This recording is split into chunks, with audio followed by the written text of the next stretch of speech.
राम राम मित्रांनो, मी तुमचा अनिकेत देखणे पाटील. आज आपलं स्वागत आहे कार रिव्ह्यू मराठी चॅनलवरती. तर मित्रांनो, आज आपण रिव्ह्यू करणार आहोत कियाची सोनेट. सोनेटचं मित्रांनो मॉडेल राहणार आहे STK प्लस पेट्रोल मध्ये मित्रांनो राहणार आहे मॉडेल पेट्रोल मॅन्युअल मध्ये. बाकी मित्रांनो, आपण जर बघायला गेलो STK ऑप्शनल पेट्रोल संघ, तर त्यापेक्षा मॉडेल हे मित्रांनो 60,000 महाग आहे. महाग का आहे तर तुम्हाला एकदा मी सांगून देतो, त्यानंतर आपण व्हिडिओ स्टार्ट करूया. सगळ्यात पहिले मित्रांनो, यामध्ये आपल्याला मिळून जाते अलॉय वगैरे, जी की आपल्याला STK ऑप्शन मध्ये आपल्याला मिळणार नाही. सेकंड फीचर्स येऊन जाते मित्रांनो किलेस एंट्री प्लस इथं आपल्याला येऊन जाते पुश स्टार्ट बटन वगैरे मित्रांनो, आणि डी टाईप आपल्या याच्यामध्ये शेअरिंग वगैरे जाते मित्रांनो, आणि त्या संग आपल्याला लेदर अप येऊन जाते.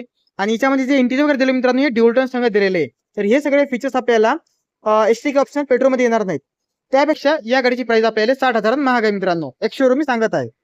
बाकी चावी वगैरे बघायला गेलो मित्रांनो, तर आपल्या या प्रकारे मिळून जाईल, ज्यामध्ये तुम्हाला इथं लॉक अनलॉक आणि डिक्ला तुम्ही इथून ओपन करू शकता मित्रांनो. बाकी कियाचं लोगो आपल्या इथे मिळून जाईल. बाकी आतनी पुस्टर बटन आहे, तर याच्यामध्ये फ्लिप के वगैरे येणार नाही मित्रांनो. तर चला आता आपण इथे इंजिन बेल एकदा ओपन करूया मित्रांनो. किलेस एंट्री वगैरे आपल्याला मिळून जाते मित्रांनो, आणि इंजिनला तुम्ही म्हणजे बोनटला तुम्ही इथून ओपन करू शकता मित्रांनो. मित्रांनो, आपल्या गाडीमध्ये जो इंजिन येते ते आपल्याला येऊन जाते स्मार्ट स्ट्रीम G 1.2 लिटर मध्ये, आणि हे मित्रांनो येऊन जाते 4 सिलेंडर इंजिन आपल्याला, जे की आपल्याला मिळून जाईल 1197 सीसी मध्ये 4 सिलेंडर येऊन जाते हे, जे की आपल्याला पॉवर काढून देते मित्रांनो 81.8 BHP, आणि टॉर्क काढून देते 115 न्यूटन मीटर संघ. प्रॉपर बघू शकता तुम्ही 4 सिलेंडर इंजिन जाते. बाकी हा जो इंजिन मित्रांनो नॉन टर्बो आहे. बाकी टर्बोचार्ज इंजिन पाहिजे असेल तुम्हाला 1.5 लिटर किंवा 1 लिटर वाला इंजिन पण जाऊ शकता मित्रांनो. बाकी या मॉडेल मध्ये माहिती वगैरे आपल्याला चांगलाच मिळून जाते. बाकी वरती आपल्याला इन्स्टॉलेशन वगैरे काही येणार नाही मित्रांनो. हार्डवेअर वगैरे आपल्या याच्यामध्ये येऊन जातात मित्रांनो. बाकी वॉशिंग फ्लुइडचं पाणी तुम्ही याच्यामध्ये इथून टाकू शकता, आणि इथून याचं जे बॅटरी वगैरे बाकी बॅटरी वगैरे चिथे दिलेली आहे फ्यूज वगैरे या बद्दल दिली मित्रांनो. तर चला आता बोनटा करूया बंद वगैरे. बाकी मित्रांनो, आता आपण बोलूया आपल्या गाडीच्या टोटल टॅनिंगनेस वगैरे बद्दल. तर ते आपल्याला 5.3 मीटर मध्ये मिळून जाते. पेट्रोल टँक आपल्या गाडीचं मित्रांनो 45 लिटर मध्ये, तर माझ्याकडे मित्रांनो आपल्याला 18.5 टेम्परचा येऊन जाते. बाकी ही जी गाडी वगैरे मित्रांनो ही आपल्याला 4 मीटरच्या आत येऊन जाते. म्हणजेच की आपल्याला जशी व्हेन्यू, ब्रिझा, सिरॉस आहे, 3XO आहे महिंद्राची, त्याच लाईनची गाडी वगैरे जाते मित्रांनो ही. म्हणजेच की याची जी टोटलची लांबी वगैरे ती आपल्याला 3395 mm मध्ये मिळून जाते. गाडीची टोटलची रुंदी वगैरे ती आपल्याला 1790 mm मध्ये मिळून जाते. आणि आपल्या गाडीची जी उंची वगैरे मित्रांनो ती आपल्याला 1642 mm मध्ये मिळून जाते. बाकी आपल्या गाडीचा जो व्हीलबेस वगैरे मित्रांनो तो आपल्याला 2500 mm मध्ये मिळून जाते मित्रांनो. बाकी ग्राउंड वगैरे पण चांगलं आहे गाडीचं, म्हणजेच की 205 mm चं आहे. जसं की आपली जसं व्हेन्यू झाली, ब्रिझा झाली किंवा 3XO झाली, त्या तिन्ही गाडीपेक्षा इथं ग्राउंड आपल्याला चांगलं मोठं येऊन जाते मित्रांनो. बाकी आपल्या गाडीचं बुट स्पेस वगैरे मित्रांनो ते आपल्याला 385 लिटर मध्ये येऊन जाते मित्रांनो. तर सफिशियंट बुट स्पेस आहे मित्रांनो 5 सीटरच्या हिशोबानं. बाकीची जी प्राइसिंग आहे मित्रांनो एक्सशोरूम JPS कियावरती वाशिम मध्ये तर 9,10,000 आहे मित्रांनो. आणि जे मिनिमम डाऊन पेमेंट वगैरे ते तुम्ही 3.5 किंवा 4 लाख करू शकता मित्रांनो. बाकी मित्रांनो इथे जाते आपला कियाचा लोगो वगैरे, आणि जे ग्रिल वगैरे दिलेली आपल्याला पूर्ण ब्लॅक मध्ये येऊन जाते. ती समोरची ग्रिल वगैरे आहे, आणि बाकी खाली जे ग्रिल वगैरे दिली ही पण पूर्ण ब्लॅक मध्ये येऊन जाते. नंबर प्लेटची जागा आपल्याला म्हणतात दिली मित्रांनो, आणि बाजूला आपल्याला इथं दिलेली टोचची जागा वगैरे मित्रांनो.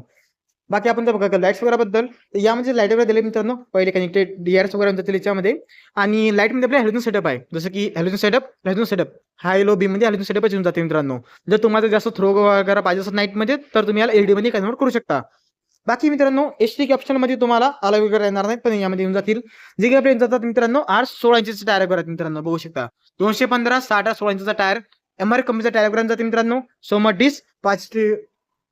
सोमर डिस्क पाठीमागं ड्रम ब्रेक करून जाते. डायमंड कट अलॉय वगैरे याच्यामध्ये येऊन जाते मित्रांनो.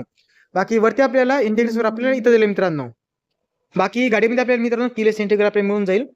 आणि डोर सोबत आपण जर बघितलं तर इथं आपल्याला power window control, child lock system, lock unlock, आणि जे मिरर वगैरे दिले मित्रांनो याची इलेक्ट्रिकली याला आपण कंट्रोल करू शकतो मित्रांनो. बाकी या पॅनल जर समोर ऑन करायचं असेल तर आपण इथून करू शकतो. बाकी सीट यायची, बाकी ड्रायव्हर साईडची सीट वगैरे ऍडजस्टेबल पण आहे मित्रांनो. बाकी पेट्रोल टँक वगैरे आपण इथून ओपन करू शकतो, आणि बोनटला आपण इथून ओपन करू शकतो मित्रांनो. जर पूर्ण सीटला जर समोर ऑन करायचं असेल तर तुम्ही इथं बोनट खाली काही दंडी दिली मित्रांनो, जेणेकरून तुम्ही याला समोर किंवा मागं करू शकता. तर मित्रांनो सध्या बसलेलो गाडीमध्ये मी. आता आपल्या गाडीचा जो मीटर आहे तर या प्रकारे मिळून जाईल, आणि इथं आपण जशी गाडी स्टार्ट केली तशी आपले सोनेट वगैरे दिसून जाते मित्रांनो या प्रकारे. जसं आता गाडीमध्ये फ्यूल लगेच सध्या लो आहे ते तुम्हाला इथं दिसून जाईल लो फ्यूल आहे म्हणून. बाकी मित्रांनो मीटर वगैरे आपण जर बघायला गेलो तर फुल डिजिटल स्पीड वगैरे इथे मिळून जाते मित्रांनो. या बाजूला 8,000 पर्यंत आपल्या RPM वगैरे मिळून जाते मित्रांनो. या बाजूला आपली जशी गाडी किती किलोमीटर चाललेली आहे, काय मायलेज दिला, आणि किती तास चालली आपली गाडी. बाकी इथं आपल्याला मिळून जाते मित्रांनो गाडीमध्ये किती फ्यूल वगैरे म्हणजे की पेट्रोल वगैरे किती सध्या. खाली दिसून आपल्या गाडीचं टेम्परेचर वगैरे कसं आहे मित्रांनो, जास्त हॉट आहे का कूल आहे मित्रांनो. बाकी स्टेरिंग आपण जर बघायला गेलो तर हा येऊन जाते मित्रांनो D-टाईप स्टेरिंग वगैरे, जे की आपल्याला STK ऑप्शन मध्ये मिळणार नाही मित्रांनो, पर STK प्लस मध्ये आपल्याला मिळून जाते मित्रांनो. ज्यामध्ये तुम्हाला कियाचं लोगो सेंटरमध्ये येऊन जाते आणि इथं आपल्या येऊन जाते सोनेटची बॅजिंग वगैरे मित्रांनो. बाकी लेदर आपल्या स्टेरिंगवर याच्यामध्ये येऊन जाते. बाकी लेदर स्टेरिंगवर आपल्या मिळून जाईल मित्रांनो. बाकी तर आपल्याला MID कंट्रोल वगैरे आपल्या मिळून जाईल मित्रांनो, ज्यामध्ये तुम्हाला क्रूज कंट्रोल येणार नाही. हे बघू शकता तुम्ही, क्रूज कंट्रोल वगैरे नाही. त्यासाठी तुम्हाला डिझेल मॉडेलकडे जावं लागेल. म्हणजेच की पेट्रोलच्या टॉप मॉडेलमध्ये पण तुम्हाला क्रूज कंट्रोल येत नाही मित्रांनो. बाकी इथं आपण बघायला गेलो जी इन्फोर्मेशन सिस्टम दिलेली आहे, तर याचे कंट्रोल इथं दिले, जसं की व्हॉइस कमांड वगैरे झालं, मोड्स वगैरे झाले, क्वालिटी डिस्कनेक्टेड झाले, इथं दिले फीचर्स. बाकी हेडलाईटमध्ये आपल्याला ऑटोमॅटिक हेडलाईट सेटअप वगैरे दिलं मित्रांनो. आणि या बाजूला आपल्याला वायपर कंट्रोल करा, रिअर वायपर, फ्रंट वायपरचे पण कंट्रोल वगैरे दिलेत मित्रांनो. बाकी आपण जर बघायला गेलो आता याच्या स्टेरिंग टाईप बद्दल आपण बघायला मित्रांनो, टील टाईप आपल्याला मिळून जाते. टेलिस्कोपी टाईप आपल्याला मिळणार नाही. बाकी मित्रांनो जी स्क्रीन वगैरे दिली याच्यामध्ये ती आपल्याला येऊन जाते ॲपल CarPlay आणि अँड्रॉइड दोन्हीला सपोर्ट करते मित्रांनो. बाकी खाली आपण जर बघायला गेलो पार्किंगचं बटन इथं दिलं, ऑटोमॅटिक क्लायमेट कंट्रोल गाडीमध्ये येऊन जाते मित्रांनो. आणि खाली जर आपण बघायला गेलो चार्जिंग पॉईंट वगैरे तिथे येऊन जाते मित्रांनो आपल्या वायरलेस Type-C 12 वोल्ट आणि USB. बाकी मित्रांनो गेट्स वगैरे आपण बघायला गेलो तर 5 स्पीड ट्रान्समिशन गाडीमध्ये आपल्याला येऊन जाते मित्रांनो. आणि रिव्हर्स कॅमेरा क्वालिटी वगैरे बघसाल तर या प्रकारची मिळून जाते मित्रांनो आपल्याला. सॉरी, ही आपली डिझेल नाही, मॅन्युअल आहे. ते डिझेलची सवय लागली नाही मित्रांनो. बाकी या प्रकारे मिळून जाईल, ज्यामध्ये प्रॉपर रायटिंग वगैरे आपण आपल्याला मिळून जाते मित्रांनो. म्हणजे ज्या साईडला पिवळी रेस कलटलेली आहे त्या टाईपला आपला गाडीचा टायर कलटलेला आहे मित्रांनो. जसं की मॅन्युअल हँडबॅग आहे मित्रांनो, 2 कप होल्डर, आर्मरेस्ट वगैरे आपल्या इथे मिळून जाते मित्रांनो, बघू शकता. बाकी जे क्लब बॉक्स वगैरे ते आपल्या चांगला याच्यामध्ये स्पेस वगैरे येऊन जाते मित्रांनो. हार्ड प्लास्टिक आपल्या गाडीमध्ये येऊन जाते. फक्त डोर्स होते आपल्याला सॉफ्ट टच येऊन जाते ड्युअल टोन संघ. मिरर वगैरे आपल्या इथे मिळून जाते मित्रांनो. बाकी तिकीट होल्डर आपल्या इथे दिले मित्रांनो, जे की स्लाइडेबल आहे. बाकी सनग्लासचे होल्डर आपल्या इथे दिले मित्रांनो, बघू शकता तुम्ही. बाकी हेलोजन सेटअप संघ लाईट थोडंसं आपल्या संटोप वगैरे याच्यामध्ये मिळून जाईल मित्रांनो. आणि सेफ्टी हिसाबांचा आपण बघायला गेलो तर 6 एअरबॅग वगैरे गाडीमध्ये आपल्याला मिळून जातात मित्रांनो. तर सेफ्टी वाईज चांगली गाडी वगैरे जाते आपल्याला.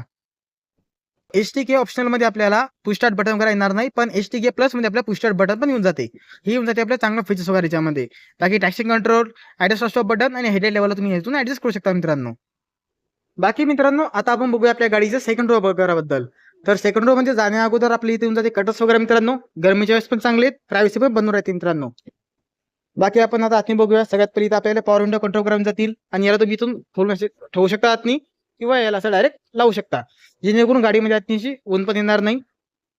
बाकी मित्रांनो आपण आता बघायला गेलो बाबा आतनी, जसं की सेकंड रो मध्ये मित्रांनो स्पेस चांगला आहे, थाय सपोर्ट चांगला आहे मित्रांनो. बाकी 2 AC वगैरे दिले, त्याची कंट्रोल करायचं नाही दिले, टेम्परेचर कंट्रोल तर तुम्हाला समोर येऊन जातील. बाकी पाठीमागे 2 Type-C चार्जिंग पॉईंट वगैरे मित्रांनो. आणि इथं फोटोसाठी जागा दिलेली आहे. बाकी आमरेस्ट वगैरे आपल्या इथे दिले मित्रांनो याच्यामध्ये. बाकी इथं आपल्या येऊन जाते लाईट वगैरे आपल्याला, जे की हेलोजन सेटअप मध्ये आहे मित्रांनो. बाकी मित्रांनो आपल्या गाडीमध्ये आपल्याला मिळून जाते कनेक्टेड टेललाईट वगैरे, आणि ही फुली कनेक्टेड आपल्याला येऊन जाते मित्रांनो. बाकी ब्रेकलाईट वगैरे आपल्याला मिळून जाते मित्रांनो इथं, आणि इंडिकेटर वगैरे आपल्या इथं मित्रांनो. बाकी LED मध्ये येऊन जाते सगळं. बाकी आपल्याला पाठीमागं rear wiper, defogger, washer, high lamp, stop lamp, sharp antenna, roof rails यासारखे सगळे फीचर्स वगैरे येऊन जाते मित्रांनो. बाकी इथं आपल्याला कियाची बॅजिंग वगैरे, बाजूला येऊन जाते आपल्या सोनेटची बॅजिंग वगैरे मित्रांनो. दोन पार्किंग सगळं गाडीमध्ये येऊन जातात मित्रांनो. आणि आपण जर बघायला गेलो बुटफेस वगैरे बद्दल, तर 385 लिटर आपल्या गाडीमध्ये बुटफेस वगैरे येऊन जाते मित्रांनो. सफिशियंट बुटफेस वगैरे येऊन जाते 5 म्हणजे 5 जणांच्या हिशोबानं. बाकी मित्रांनो इथं येऊन जाते आपलं शेमी, बाकी तुमचं आपले टूल किट, बाकी शेमी वगैरे आपल्या इथं येऊन जाते मित्रांनो. बाकी इथं सीट वगैरे मित्रांनो 60-40 सगळं येऊन जातात. तर तुम्हाला जर कधी फोल्ड वगैरे काम पडलं, तुम्ही इथून यायला म्हणजे साईडला इथं बटन दिलेलं आहे, हे बघू शकता तुम्ही. इथून तुम्ही याला फोल्ड वगैरे करू शकता मित्रांनो. बाकी पासवर्ड वगैरे हे ॲक्सेसरीज लावून भेटून ते मित्रांनो. बाकी पेट्रोल टँक वगैरे मित्रांनो आपल्या या बाजूला दिलं, जे की 85 लिटर संघ आपल्याला मिळून जाते. बाकी मित्रांनो तुम्हाला आपला रिव्ह्यू वगैरे कसा वाटला मराठीमध्ये कमेंट करून सांगा. आणि यानंतर तुम्हाला अजून कोणत्या गाडीचा रिव्ह्यू वगैरे बघायचा असेल मराठीमध्ये, ते पण कमेंट करून सांगा मित्रांनो. चला भेटूया नेक्स्ट व्हिडिओमध्ये. आजच्या व्हिडिओमध्ये एवढंच. राबा सांगायला.